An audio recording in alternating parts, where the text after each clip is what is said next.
Okay, question number 8 देखते हैं। हमें क्या गिवन है, हमें शो करना है A is equal to A intersection B union A minus B, और दूसरा हमें शो करना है क्वेश्चन नंबर 8 का second part A union B minus A is equal to A union B. तो जैसे लास्ट क्वेश्चन किया था कि हमने स्टार्ट किया था कोई एलिमेंट लेफ्ट हैंड साइड से, और उस एलिमेंट को हमने शो कर दिया था कि वही एलिमेंट राइट हैंड साइड में जो हमारे पास एक्सप्रेशन लिखा हुआ है या सेट लिखा हुआ है उसका एलिमेंट है, तो हमारा काम हो जाएगा। सिमिलरली फिर रिवर्स हम शो कर देंगे। तो इसमें भी हमने सेम अप्रोच यूज़ किया हुआ है, let x is an element of A, और हमने एक और कंडीशन ले ली है let x is an element of B, और x is an not an element of B, ये हमें मालूम नहीं है। ठीक है, ये हमने कंडीशन क्यों ली है, बिकॉज हमें जनरेट करना है ए इंटरसेक्शन बी और ए माइनस बी। ओके, तो यहाँ से दो चीज़ें मालूम चली, x is an element of A and x is an element of B, और x is an element of A and x is not an element of B. तो ऐसे लिख सकते हैं इसको, not an element of B का मतलब B dash.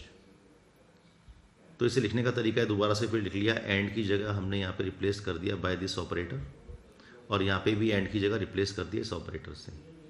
अच्छा, अब ये बीच में आ गया यूनियन, राइट। तो इसका मतलब क्या हुआ, x is an element of A intersection B, और की जगह लिख दिया U, A intersection B dash का मतलब हुआ ए माइनस बी। तो अभी जब मैंने स्टार्ट किया था मिसलेनियस तो आपको बताया था कि ये दोनों चीज़ें इक्वलेंट हैं, राइट। तो अगर x इसका भी एलिमेंट है तो ये तो हमारे पास राइट हैंड साइड में लिखा हुआ है, तो इसका मतलब क्या हुआ कि जो a है, a is a subset of this set, तो a is a subset of a intersection b union a minus B. तो आधा पार्ट तो हमारा हो गया अगर इन दोनों को हमें इक्वल शो करना है। अब हम स्टार्ट करेंगे लेफ्ट हैंड साइड से, सॉरी राइट हैंड साइड से, और लैंड कर जाएंगे लेफ्ट हैंड साइड में, सेम प्रोसीजर जैसा भी हमने किया। तो फिर हम मान के चलें कि ये y है हमारे पास, y is an element of right hand side A intersection b union a minus B.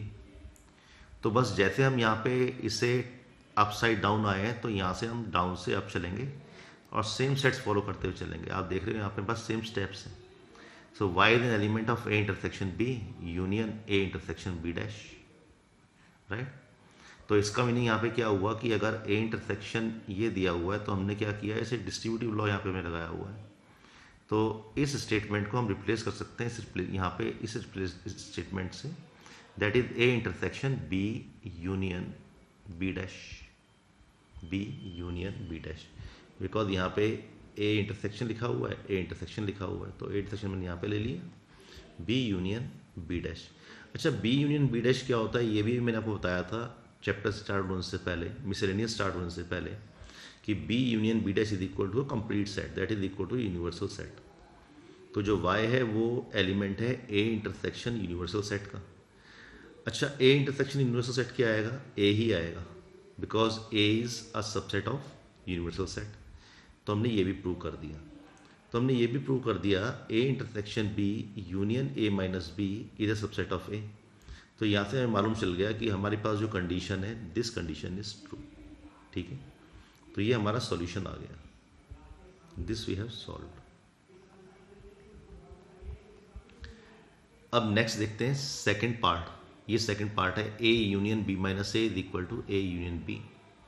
तो इसमें भी पहले हम एलिमेंट लेंगे एक इस तरफ का, और उसे प्रूव कर देंगे कि वही एलिमेंट हमारे पास ए यूनियन बी का भी आ गया, तो आधा पार्ट हमारा होगा।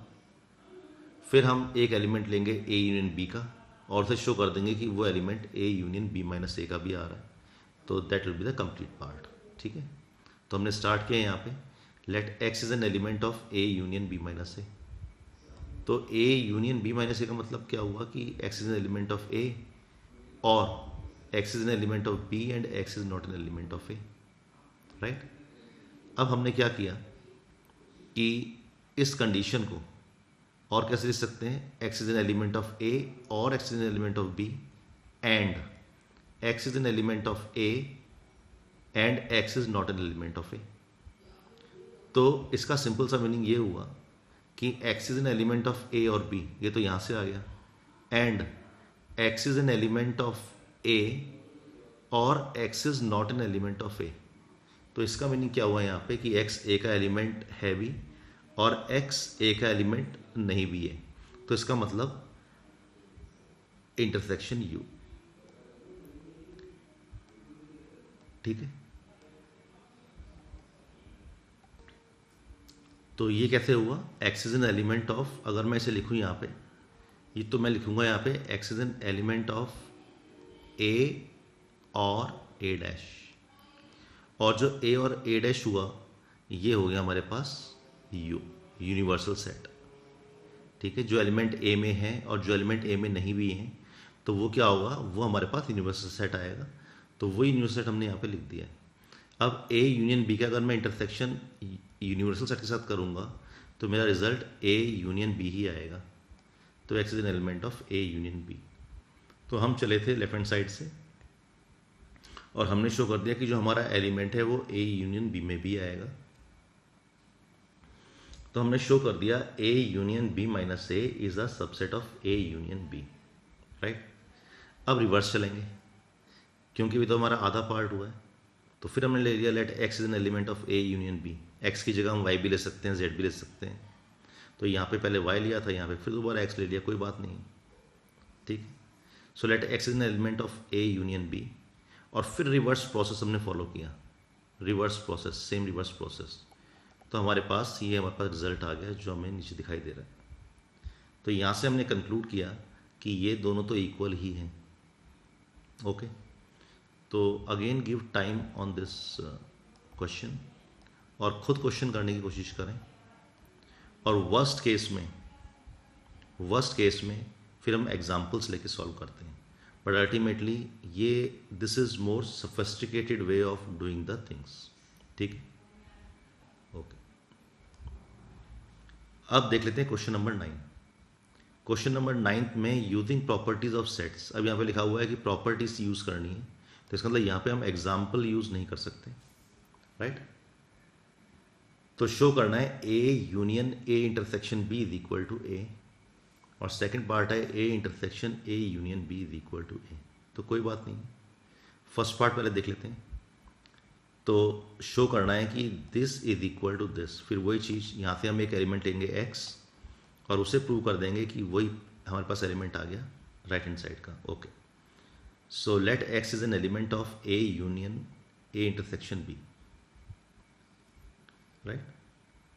तो जब x एलिमेंट है a union a intersection b का, तो डेफिनेटली x क्या होगा, a का तो एलिमेंट होगा ही होगा, क्योंकि a intersection a union b क्या आएगा, एक सेट a ही आएगा, because a intersection b a का सबसेट है।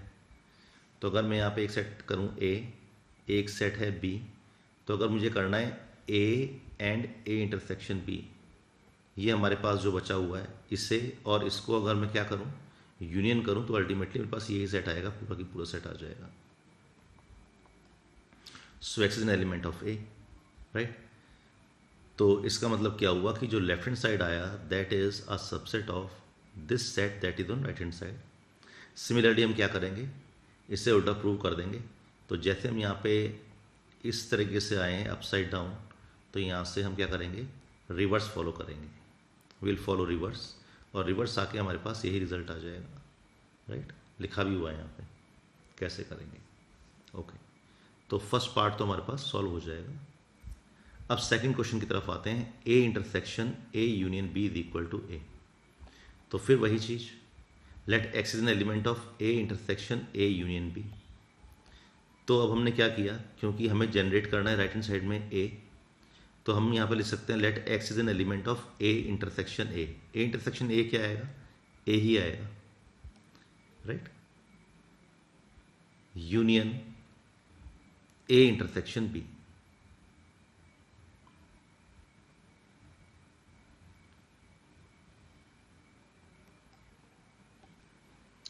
तो x is an element of A intersection A union B. तो हमने क्या किया, इस ब्रैकेट को खोल दिया। तो इस ब्रैकेट को खोल के क्या आएगा, x is an element of A intersection ए, फिर यूनियन आ जाएगा, जो यूनियन हमने यहाँ पे लिखा हुआ है, फिर आ जाएगा ए इंटरसेक्शन बी। तो ये आ गया ओपनिंग द ओपन ब्रैकेट, ठीक है, ब्रैकेट ओपन किया तो ये आ गया A intersection A union A intersection B.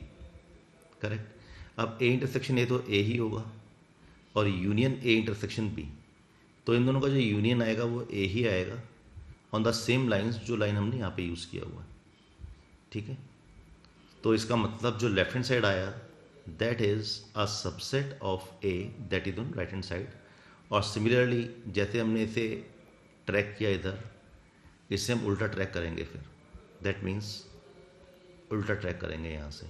ये स्टेप्स हमारे पास 1 2 3 4 आए, तो हमारे पास यहाँ पे क्या स्टेप्स आएंगे 4 3 2 1। अगर हम कह रहे हैं कि ये स्टेप्स हमारे पास 1 2 3 4, तो यहाँ से हम स्टेप्स लेके चलेंगे 4 3 2 1, तो अल्टीमेटली हम लैंड हो जाएंगे अपने आंसर में। ठीक, क्वेश्चन नंबर 10th, वो कहता है शो कीजिए कि अगर A intersection B is equal to A intersection C है, तो इसका मतलब ये नहीं है कि B is equal to C है। तो ठीक है, ये तो हम एग्जाम्पल से शो कर देंगे बिकॉज प्रॉपर्टी तो इसने कहीं लिखा हुआ भी नहीं है। तो हमने एक सेट लिया ए जिसके एलिमेंट है 1 2, एक सेट ले लिया बी जिसके एलिमेंट 1 3 4 हैं, और एक सेट ले लिया सी जिसके 1 5 6 हैं। आर्बिट्ररी सेट्स लिए बिकॉज हमें ये शो करना है कि बी इज इक्वल टू सी। ज़रूरी नहीं है बी इज इक्वल टू सी हो, अगर ऐसी कंडीशन दे रखे तो हमने कोई आर्बिट्ररी एलिमेंट्स ले लिए। अब हमने कहा ए इंटरसेक्शन बी, तो हमारे पास एक एलिमेंट आ गया 1, ए इंटरसेक्शन सी में भी हमारे पास एक एलिमेंट आ गया 1, बट इससे हमें ये मालूम नहीं चल रहा है कि B is equal to C, B is not equal to C. तो यही वो हमसे फॉलो करने की पूछ रहा है हमसे, and we have given the answer. ठीक है, you can take any example, ये हमने एक एग्जाम्पल लिखा हुआ है, you can take any other example also.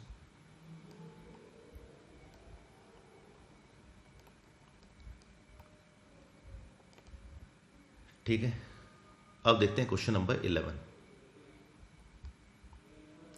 तो क्वेश्चन नंबर 11 में वो बोल रहा है कि let A and B be 2 sets, A और बी 2 सेट हैं, और जिसमें गिवन कंडीशन है A intersection x is equal to B intersection x is equal to 5 null set है, and A union x is equal to B union X for some set x.